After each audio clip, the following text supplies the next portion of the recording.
அகிலம் மீடியா நேயர்களுக்கு வணக்கம். இன்றைய உலக முக்கிய செய்திகள். முதலில் தலைப்பு செய்திகள். கிழித்தறியப்பட்ட டிரம்பின் கடிதம் எதற்கும் துணிந்த ஈரான். இந்தியாவுக்கு விஜயம் செய்ய உள்ள அமெரிக்க துணை ஜனாதிபதி. கப்பலுடன் மோதி விபத்து ஏற்படுத்திய மாலுமி கைது. மீண்டும் இஸ்ரேலிய கப்பலை இலக்கு வைத்த கவுதிகள். பாகிஸ்தான் மனித வெடிகுண்டுகளாக பயணிகள் 250 பேரை மீட்பதில் சிக்கல். ரஷ்யாவின் குர்ஸ்க் பகுதியில் உள்ள தொழிற்சாலை மீது உக்ரைன் நடத்திய தாக்குதலில் 4 பேர் உயிரிழப்பு. சீனா ரஷ்யாவுடன் அணுசக்தி பேச்சுவார்த்தை நடத்த தயாராகும் ஈரான். மியான்மரில் இணையதள மோசடி 549 பேர் மீட்பு.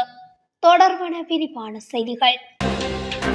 நான் உங்களுடன் பேச்சுவார்த்தை நடத்த மாட்டேன், நீங்கள் என்ன வேண்டுமானாலும் செய்யுங்கள் என்று அமெரிக்க ஜனாதிபதி டொனால்ட் ட்ரம்பிற்கு ஈரான் ஜனாதிபதி மசூத் பெசஸ்கியான் தெரிவித்துள்ளார். புதிய அணுசக்தி ஒப்பந்தம் குறித்து ஈரான் பேச்சுவார்த்தையில் ஈடுபட வலியுறுத்தி டொனால்ட் ட்ரம்ப் கடிதம் அனுப்பியுள்ளதாக கூறிய ஒரு நாளுக்கு பிறகு இந்த விடயம் வெளியிடப்பட்டுள்ளது. அதன்போது ஈரான் அமெரிக்காவுடன் எந்தவித பேச்சுவார்த்தையும் நடத்தாது, என்ன வேண்டுமானாலும் செய்யுங்கள் என ட்ரம்பிற்கு ஈரான் ஜனாதிபதி கூறியுள்ளதாக அந்நாட்டு அரசு ஊடகங்கள் செய்தி வெளியிட்டுள்ளன. அமெரிக்க உத்தரவு வழங்குவதையும் அச்சுறுத்தல்களை விடுப்பதையும் தாங்கள் ஏற்றுக்கொள்ள முடியாது என்றும் அவர் கடும் எச்சரிக்கையாக குறிப்பிட்டுள்ளார். இதேவேளை ஈரானின் உச்ச தலைவர் அயதுல்லா அலி கமேனி தெஹ்ரான் பேச்சுவார்த்தைகளில் ஈடுபடுவதற்காக அச்சுறுத்தப்படக்கூடாது என தெரிவித்துள்ளார்.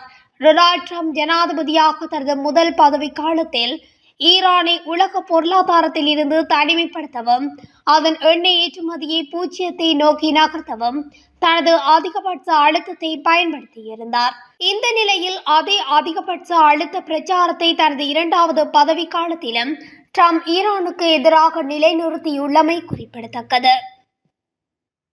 அமெரிக்க துணை ஜனாதிபதி ஜேடி வான்ஸ் இம்மாத இறுதியில் இந்தியா செல்லவுள்ளதாக தகவல் வெளியாகியுள்ளது. சமீபத்தில் அமெரிக்க துணை ஜனாதிபதி ஜேடி வான்ஸ் பிரான்ஸ் மற்றும் ஜெர்மன் ஆகிய நாடுகளுக்கு சுற்றுப்பயணம் மேற்கொண்டிருந்தார். அந்த வகையில் அமெரிக்காவின் துணை ஜனாதிபதியாக அவர் மேற்கொள்ள இருக்கும் இரண்டாவது சர்வதேச சுற்றுப்பயணமாக இந்த பயணம் அமையும் என கூறப்படுகிறது. முதல் சர்வதேச பயணத்தின் போது துணை ஜனாதிபதி ஜேடி வான்ஸ் முனிச் பாதுகாப்பு மாநாட்டில் கலந்து கொண்டு உரையாற்றினார். உரையின் போது சட்டவிரோத குடியேற்றம், மத சுதந்திரம் மற்றும் தேர்தல் விவகாரங்கள் குறித்து ஐரோப்பிய அரசாங்கங்களை ஜேடி வான்ஸ் கடுமையாக சாடியிருந்தார். இவரது உரை உலகளவில் எதிர்வினைகளை ஏற்படுத்தியிருந்தது. ரஷ்யா மற்றும் உக்ரைன் இடையிலான அமைதி பேச்சுவார்த்தை குறித்து அவர் பேசிய கருத்துக்கள் அமெரிக்க அரசுடன் நட்புறவு கொண்ட நாடுகளுக்கு ஆச்சரியத்தை ஏற்படுத்தியமையும் குறிப்பிடத்தக்கது. கிழக்கு ஜோர்ஸ்கியார் கடற்பரப்பில் எரிபொருள் தாங்கி கப்பலுடன் மோதி விபத்தை ஏற்படுத்திய சரக்கு கப்பலின் மாலுமி கைது செய்யப்பட்டுள்ளார். இந்த விபத்தில் ஒருவர் காணாமல் போனதுடன் குறித்த கப்பல்களில் இருந்து 30க்கும் மேற்பட்டவர்கள் மீட்கப்பட்டதாக தெரிவிக்கப்பட்டது.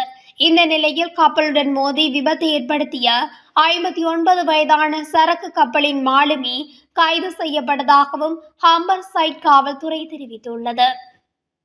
செங்கடல் மற்றும் ஏடன் வளைகுடா வழியாக பயணிக்கும் எந்த இஸ்ரேலிய கப்பலும் மீண்டும் இலக்காகும் என்று ஜேமன் குழு எச்சரிக்கை விடுத்துள்ளது. காசாவிற்கு உதவி ஏற்றுமதிகளை மீண்டும் தொடங்க கவுதிகள் இஸ்ரேலுக்கு நிர்ணயித்த 4 நாள் காலக்கெடுவை தொடர்ந்து இந்த அறிக்கை கவுதி இராணுவத்தால் விடுக்கப்பட்டுள்ளது.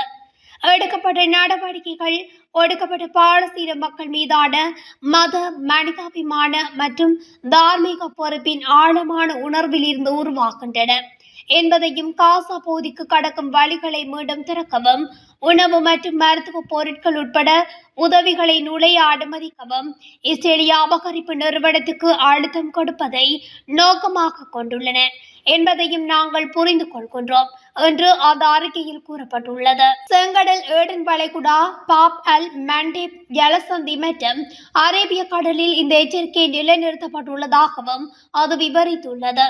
காசா பகுதிக்கு கடக்கும் வழிகள் மீண்டும் திறக்கப்பட்டு உணவு மற்றும் மருத்துவ பொருட்கள் உட்பட மனிதாபிமான உதவிகள் நுழைய அனுமதிக்கப்படும் வரை தடை அமுலில் இருக்கும் என்று கவுதிகள் மேலும் குறிப்பிட்டுள்ளனர். இவ்வாறு செங்கடல் மற்றும் ஏடன் வளைகுடா வழியாக இஸ்ரேலிய கப்பல்கள் அனைத்துக்கும் ஹவுதிகள் எச்சரிக்கை விடுத்துள்ளமை குறிப்பிடத்தக்கது. பாகிஸ்தானில் பயங்கரவாதிகள் சிறைப்பிடித்துள்ள ரயிலில் பிணை கைதிகளாக வைக்கப்பட்டுள்ள 250 பயணிகளை மீட்பதில் சிக்கல் தொடர்ந்து வருகின்றது. இதுவரை 155 பயணிகளை ரயிலில் இருந்து மீட்டுள்ள பாகிஸ்தான் ராணுவத்தினர் 27 பயங்கரவாதிகளை கொண்டுள்ளதாக தெரிவித்தனர். பலோசிஸ்தான் மாகாணம் குவெட்டாவிலிருந்து பெசாவர் நோக்கி 400க்கும் அதிகமான பயணிகளுடன் சென்று கொண்டிருந்த ஜாக்பார் எக்ஸ்பிரஸ் மீது தாக்குதல் நடத்திய பயங்கரவாதிகள் சிறைப்பிடித்துள்ளனர். சுமார் ஒரு மாதத்துக்கு மேலாக இயக்கப்படாமல் இருந்த ஜாக்பார் எக்ஸ்பிரஸ் செவ்வாய்க்கிழமைதான் இயக்கப்பட்டதாகவும் தகவல்கள் தெரிவிக்கின்றன. இந்த ரயில் குவேட்டாவிலிருந்து பெசாவர் இடையே சென்று கொண்டிருந்த போது சுரங்கத்துக்குள் நுழைந்துள்ளது. அந்த பகுதியில் ரயில் மெதுவாக இயக்கப்படும் என்பதை அறிந்த பயங்கரவாதிகள் தண்டவாளத்தை தகர்த்து ரயிலின் ஓட்டுநரை கொன்று சிறைப்பிடித்தனர்.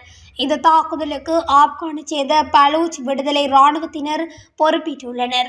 இந்த ரயிலின் 9 பெட்டிகளில் 400க்கும் மேற்பட்ட பயணிகள் பயணித்த நிலையில் அனைத்து பெட்டிகளையும் பயங்கரவாதிகள் சிறைப்பிடித்துள்ளனர். முதல் கட்டமாக பாகிஸ்தான் இராணுவத்தினர் நடத்திய தாக்குதலில் சில பெட்டிகளில் இருந்த பயங்கரவாதிகள் கொல்லப்பட்டு பயணிகளை மீட்டுள்ளனர். இதுவரை 27 பயங்கரவாதிகள் கொல்லப்பட்டு 155 பயணிகளை பாகிஸ்தான் இராணுவத்தினர் மீட்டுள்ளனர். பாகிஸ்தான் இராணுவத்தைச் சேர்ந்த 30 வீரர்களை கொண்டுள்ளதாகவும் பலூச் விடுதலை இராணுவத்தினர் தெரிவித்தனர். மீதமுள்ள பட்டிகளில் உள்ள 250 பயணிகளை மீட்பதற்கான நடவடிக்கைகளில் பாகிஸ்தான் ராணுவ வீரர்கள் ஈடுபட்டுள்ளனர். இதனிடையே பிணை கைதிகளாக வைக்கப்பட்டுள்ள சில பயணிகளை மனித வெடிகுண்டுகளாக பயங்கரவாதிகள் வைத்துள்ளதாகவும் வெளியான தகவலால் பாகிஸ்தான் ராணுவத்தினர் அதிர்ச்சி அடைந்துள்ளனர். மேலும் 48 மணி நேரத்துக்குள் பாகிஸ்தான் சிறையில் உள்ள அவர்களது அமைப்பைச் சேர்ந்த அனைவரையும் விடுதலை செய்ய வேண்டும் எனவும் உள்ளிட்ட கோரிக்கைகளும் வைத்துள்ளனர். ரஷ்யாவின் குர்ஸ்க் பகுதியில் உள்ள ஒரு தொழிற்சாலையின் மீது உக்ரைன் நடத்திய தாக்குதலில் புதன்கிழமை 4 பேர் கொல்லப்பட்டதாகவும் ரஷ்யா தெரிவித்துள்ளது. எல்லைப்பகுதியில் உள்ள கியோவின் படைகளிடமிருந்து அதன் பகுதியை அதன் துருப்புக்களை மீட்டெடுத்த நிலையில் நிறுவனத்தின் 4 ஊழியர்கள் கொல்லப்பட்டனர். அவர்களில் 3 ஆண்கள் மற்றும் ஒரு பெண் என்று தற்காலிக ஆளுநர் அலெக்சாண்டர் கென்ஸ்டீன் சமூக ஊடகங்களில் தெரிவித்துள்ளார். மாஸ்கோவிற்கும் கியேவின் படைகளுக்கும் இடையே கடுமையான சண்டை நடந்து வரும் கிழக்கே கோசிரெக்வா கிராமத்தில் உள்ள ஒரு விவசாய ஆலையை தாக்குதல் நடத்தியதாக தெரிவித்துள்ளது. ரஷ்யாவின் குர்ஸ்க் பகுதியில் உள்ள தொழிற்சாலை மீதே இவ்வாறு உக்ரைன் நடத்திய தாக்குதலில் 4 பேர் கொல்லப்பட்டதாகவும் ரஷ்ய அதிகாரி தெரிவித்துள்ளதும் குறிப்பிடத்தக்கது. பெய்ஜிங் கூட்டத்தை நடத்துவதாக அறிவித்ததை தொடர்ந்து ஈரான் புதன்கிழமை தனது அணுசக்தி திட்டம் குறித்து சீனா மற்றும் ரஷ்யாவுடன் பேச்சுவார்த்தை நடத்துவதாக உறுதிப்படுத்தியுள்ளது. வெளியுறவு அமைச்சக செய்தி தொடர்பாளர் இஸ்மாயில் பக்காய் வெள்ளிக்கிழமை 3 வழி பேச்சுவார்த்தைகள், அணுசக்தி பிரச்சினை தொடர்பான முன்னேற்றங்கள் மற்றும் தடைகளை நீக்குதல் ஆகியவற்றில் கவனம் செலுத்தும் என்றும் ஒரு அறிக்கையில் தெரிவித்துள்ளார். இது தொடர்பில் முக்கிய விடயங்கள் பற்றியும் ஈரான் பேசவுள்ளதாகவும் அவர் உறுதிப்படுத்தி பேசியுள்ளார்.